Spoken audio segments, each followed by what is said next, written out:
تمام انبیاء کرام علیہم السلام دنیا میں آئے تو اپنی نبوت کی دلیل کے طور پر انہوں نے معجزات دیے۔ میرے نبی کریم علیہ الصلوۃ والسلام کے ایک ایک بال مبارک کو اللہ نے معجزہ بنا کے بھیجا، اور حضور نے بڑے معجزات دکھائے۔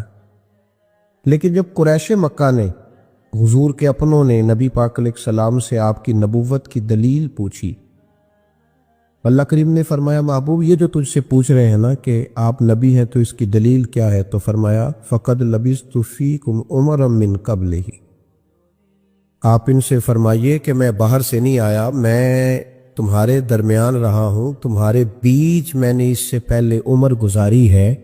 افلا تعقلون، تمہیں عقل نہیں، تم غور نہیں کرتے؟ میں کوئی باہر سے نہیں آیا، 40 سال تمہارے اندر رہا ہوں، میری طرح کوئی سچا ہے تو دکھاؤ، میری طرح کا کوئی وعدے کا پابند ہے تو دکھاؤ۔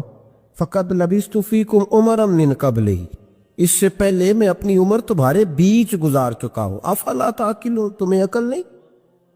اپنے کردار کو، اپنے اخلاق، نبی کریم علیہ الصلوۃ والسلام نے خود اپنی زندگی کو، بات پہ غور کیجئے گا، خود اپنی زندگی کو اللہ کے رسول نے اپنی نبوت کی دلیل کے طور پر بیان فرمایا، اور اللہ کریم نے فرمایا وَإِنَّكَ لَعَلَىٰ خُلُقٍ عَظِيمٍ، محبوب بے شک ہم نے آپ کو اعلیٰ ترین اخلاق کا مالک بنایا ہے۔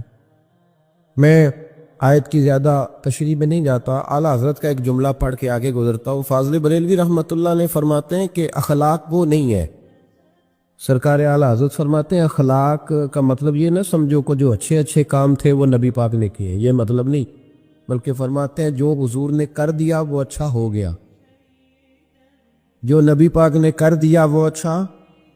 اب پتہ نہیں آپ کی ادب سے، شعر و شاعری سے کتنی دلچسپی ہے، لیکن اس فکرے کو آپ سمجھ لیجئے کہ یہ نہیں کہ جو اچھے کام تھے وہ حضور نے کیے، بلکہ جو نبی پاک نے کر دیا وہ اچھا ہو گیا۔ اگر نبی پاک نے اکرمہ بن ابو جہل کو معاف کر دیا تو یہ بھی اچھا ہے، اور اگر حضور علیہ السلام نے فرمایا کہ جاؤ میرے گستاخ کی گردن کاٹ کے لاؤ تو یہ بھی اچھا ہے۔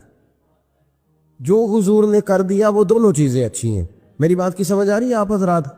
ہمارے ہاں نا اخلاق کا ترجمہ بڑا مختصر سا کیا جاتا ہے، میری اور آپ کی طرح کے سادے لوگ وہ کہتے ہیں میٹھا بولو یہ اخلاق ہے، اور میٹھی بات کرو، باقی جو مرضی کرو، صرف تم میٹھا بولو یہ اخلاق۔ او خدا کے بندے، میٹھا تو کئی دفعہ بندہ ٹریننگ سے بھی بولتا ہے۔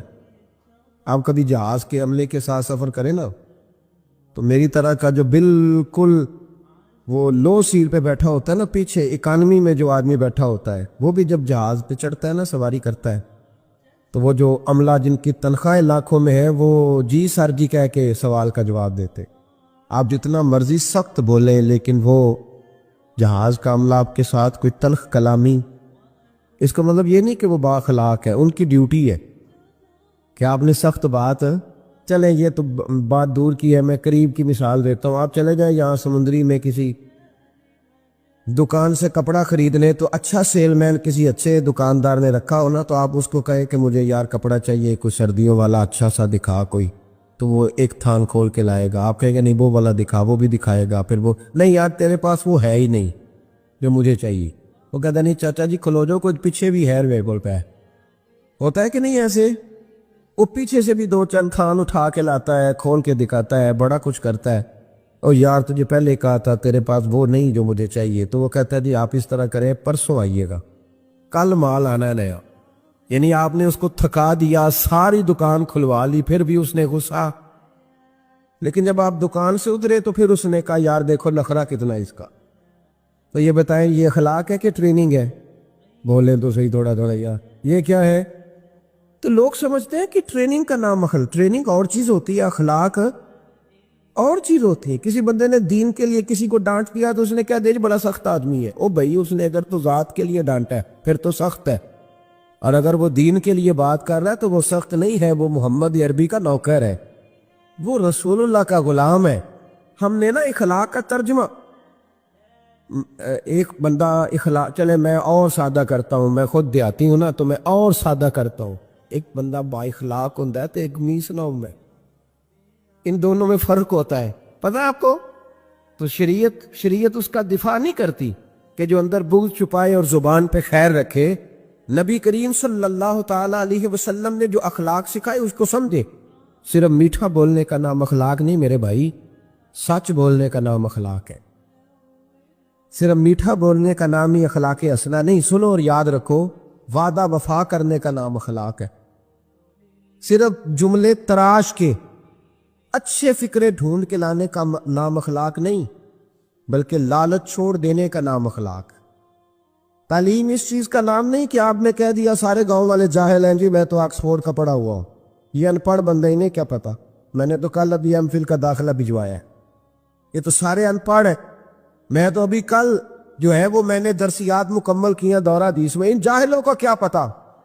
یہ کہہ کے جان چھڑانا آسان ہے، لیکن کسی جاہل کو تعلیم دینا بڑا مشکل کا۔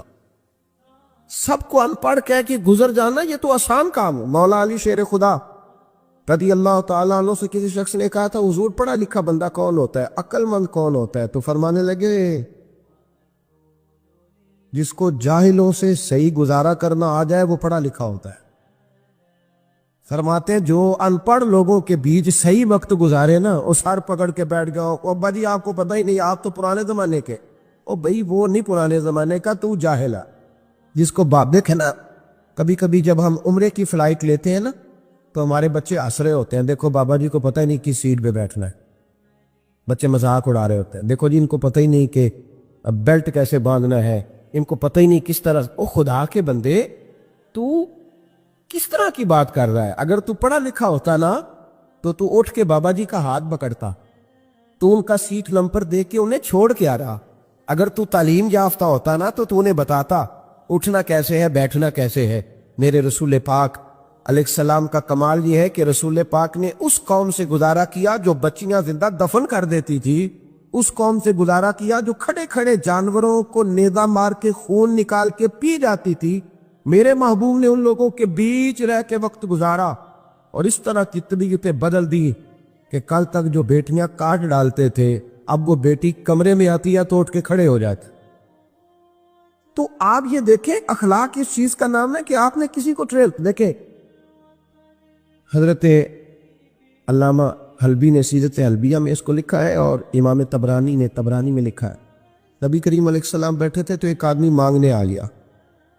پہلے تو اس نے مانگا بڑے عجیب انداز میں، حضور گزر رہے تھے، اگرچہ یہ حدیث بخاری میں بھی موجود ہے، مسلم میں بھی ہے، نسائی ابن ماجہ میں بھی ہے، لیکن میں جو جس تفصیل سے عرض کر رہا ہوں یہ میں جس کتاب کا حوالہ دے رہا ہوں وہاں سے اسی تفصیل سے عرض کروں گا، اسی انداز میں موجود ہے وہاں روایت۔ ایک شخص آئے تو نبی پاک صلی اللہ علیہ وسلم گزر رہے تھے، مسجد نبی میں آ رہے، توجہ ہے میرے بھائیوں کی میری بات پر۔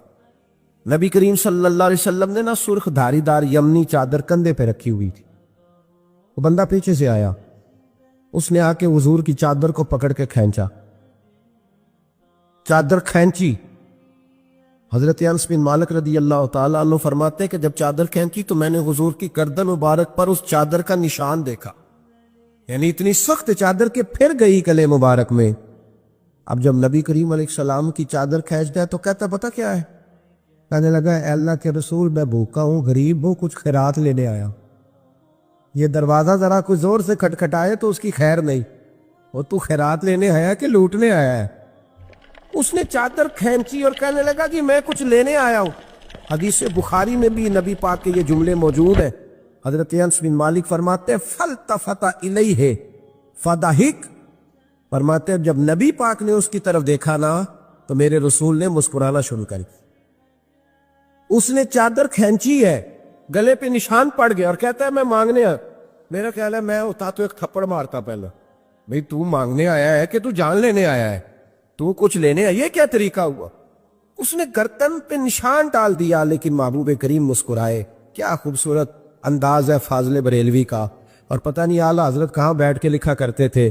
جب حضور مسکراتے تھے تو اعلیٰ حضرت فرماتے ہیں جس کے گچھے سے لچھے جڑے نور کے، جس کے گچھے سے لچھے جڑے نور کے، ان ستاروں کی نزہت پہ لاکھوں سلام، اور جس کی تسکین سے روتے ہوئے ہنس پڑے اس تبسم کی عادت ہو لاکھوں سلام۔ ذرا شعر کی لذت تو لیجیے گا. جس کی تسکین سے روتے، فرماتے ہیں بڑا بھی غمگین ہونا بندہ تو نبی پاک ہلکی سی تسکین کرے، پورا مسکرائے بھی نہ، پورا مسکرائے بھی نہ تو بندے کے غم سارے دور ہو جاتے ہیں. اب سوال یہ اٹھتا تھا کہ ہم کیا انتظار کریں گے کہ نبی پاک کب مسکرائیں گے؟ کیا یہ بوم انتظار کرے کہ تو اعلیٰ حضور فرمانے لگے نہیں، انتظار کرنے کی ضرورت نہیں، ہر وقت مسکرانا تو میرے نبی کی عادت ہے. انداز دیکھیے، جس کی تسکین سے روتے ہوئے ہنس پڑے، اس تبسم کی عادت پہ لاکھوں سلام. تو نبی کریم علیہ الصلوۃ والسلام دیکھ کر کے مسکرائے اس صحابی کو، اس شخص کو. حضور مسکرائے اور نبی کریم گھر لے آئے. عشاء کا وقت قریب ہو گیا. رسول کریم علیہ السلام، یہ لفظ بخاری کے نہیں ہیں، یہ صاحب سیرت الانبیاء کے. دیکھیں کتنے محتاط انداز میں بات کر، کیونکہ زمانہ بدل گیا ہے نا، حالات بدل گئے. غیروں کی بات نہیں، اپنوں کو بڑی دلیلوں کی ضرورت ہے. بھلا کبھی اپنوں نے بھی دلیل مانگی ہے، لیکن اب اپنوں کو بھی دلائل کی ضرورت ہے تو دے رہا ہوں انشاءاللہ تعالی. اور کوشش کروں گا لفظ لفظ پہ میں دلیل رکھوں. بھائی غور کریں اور سمجھے اس پہلو کو. نبی کریم صلی اللہ تعالی وسلم گھر لے آئے، عشاء کے اوقات تھے، حضور نے کچھ دیا، بہت زیادہ دیا حضور نے.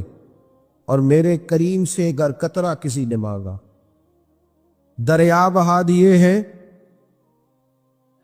اب یہ لفظ بھی سیدھا کرنا ہے، یہ دربے نہیں ہے، یہ در بے بہا دیے. در علیحدہ ہے اور بے بہا علیحدہ ہے. یہ بھی دیکھیں نا، فاضل بریلوی کا کلام ہے نا، ذرا سمجھ کے پڑھنا پڑتا ہے. دریا بہا دیے ہیں، در بے بہا دیے. اب شعر سمجھ میں آئے گا آپ کے. تو بڑا کچھ دیا اللہ کے رسول صلی اللہ علیہ وسلم نے، عطا کیا. تو وہ پتہ کیا کہتا ہے حضور سے جس کو دے رہے؟ وہ کہنے لگا جی میں نے تو بڑی تعریف سنی تھی، تو آپ نے معاذ اللہ کچھ بھی نہیں دیا. میں نے سنا تھا جھولیاں بھر جاتی ہیں، تو یہ کیا دے رہے ہیں؟ توجہ ہے میری بات پر؟ مطلب یہ کہ اگر آپ کھڑے ہو نا کسی اشارے پہ، گاڑی کی بریک لگائیں تو مانگنے والے نے شیشے پہ دستک دی تو شیشہ نیچے کر کے 10 روپے تھمائے، تو اس نے کہا یہ کیا دے رہے ہو؟ 100 کا نوٹ دو. تو 10 بھی کھول ہی دے، آگے دل ہے پورا دے نا، جو تو 100 لاکھ نہیں ہوتا لے گا. ہاں تو بھائی کچھ چھیننے آیا ہے، ایسے ہی ہوتا ہے کہ نہیں ہوتا؟ صحیح کہہ رہا ہوں میں؟ تو یہ کیا بات؟ کہنے لگا جی آپ، میں نے بڑی تعریف سنی تھی تو آپ کیا دے رہے؟ یا کچھ نہیں، یہ لفظ کہے تو حضرت عمر فاروق نے تلوار نکال، میں تیری گردن اتار دوں گا. میرے محبوب نے فرمایا عمر تم نہیں جانتے، پیچھے ہٹ جاؤ. حضور گھر لے گئے، ازواج مطہرات کے پاس جو کچھ تھا سارا ہی اسے عطا کر دیا. سیدہ فاطمہ کے گھر میں جو کچھ تھا سارا دے دیا. اس کی جھولی بھر گئی. کیا بھر گئی نا؟ اب پتہ کیا کہتا ہے؟ کہتا ہے محبوبہ میں نے جو تعریف سنی تھی نا آپ کو، میں نے اس سے بڑھ کے پایا ہے. حضور اتنا سخی بندہ دیکھتے ہیں، اتنا کمال میں نے دیکھا ہی نہیں. حضور اتنی شان میں نے دیکھی نہیں جتنی آپ کی ہے. محبوب نے سلایا گھر میں، فجر کا وقت اٹھایا تو فرمایا جو بات رات مجھ سے کی تھی وہ میرے غلاموں سے بھی کر دو گے؟ وہ کہہ دو گے بات جو تم نے بات میں کی تھی؟ عرض کی حضور کر دوں گا. تو محبوب فرمانے لگے جب تم نے کہا نا میں کچھ نہیں دیتا، یہ لفظ ہے طبرانی کے، جب تم نے کہا نا میں نہیں دیتا کچھ بھی، تو ان کے دل پریشان ہوئے تھے. جب تم کہو گے نا کہ نبی نے میری اوقات سے بڑھ کے دیا ہے تو ان کے کلیجے ٹھنڈے ہو جائیں گے. ان کے کلیجے، بڑی تکلیف ہوتی ہے جب لوگ، یار یہ کون سا دین تم لوگوں کو بتا رہے ہو کہ نبی دے کچھ نہیں سکتا؟ یہ کون سا دین ہے جس میں رسول کو دیوار کے پیچھے کا پتہ نہیں؟ یہ کون سا مذہب ہے؟ یہ کون سا دین ہے جس میں D P O R P او تو با اختیار ہو اور محمد اور علی اتنے بھی با اختیار نہ ہو؟ یہ کون سی تبلیغ کر رہے؟ اور مجھے بتاؤ کون سا رنگ قوم کو دے رہے؟ کون سا رنگ؟ تم یہ تو بتا رہے ہو کہ جو چیف آف آرمی سٹاف ہو اس کی بڑی طاقت ہوتی ہے، خبردار لوگ ڈرتے ہیں، اور کہہ رہے ہو نبی کے پاس قوت ہی کوئی نہیں ہوتی. اس سے تکلیف ہوتی ہے رسول اللہ کے غلاموں کو. اور یہ وہ رنگ ہے جس کو خود میرے نبی پاک نے بیان فرمایا ہے کہ انہیں تکلیف ہوتی ہے. صبح فجر کا وقت حضور اس صحابی کو لائے مسجد میں. اس غلام کو، ان پڑھ تھے، دیہاتی تھے، ابھی سمجھ نہیں تھی. حضور لائے تو فرمایا آج جو میرے ساتھ بات کی ذرا میرے غلاموں کے ساتھ بھی کر کے. تو وہ صحابہ کو دیکھ کے کہنے لگے یار میں نے جتنی تعریف سنی تھی نا رسول پاک کو بڑھ کے پایا ہے. کیا حضور کی سخاوت ہے کہ یہ تو تیز آندھی سے بھی زیادہ سخاوت کرنے والے ہیں. اب ذرا ایک بات پہ غور کریں جو میں آپ کو سمجھانا چاہتا ہوں. اب جب وہ صحابی یہ بات کہہ رہے تھے نا تو صحابہ خوش ہو رہے. اب سرکار دو عالم علیہ السلام نے ایک مثال بیان فرمائی، وہ سمجھ لینا میرے بھائی. حضور فرمانے لگے میرے غلاموں میری اور تمہاری مثال اس آدمی کی طرح ہے جس کی اونٹنی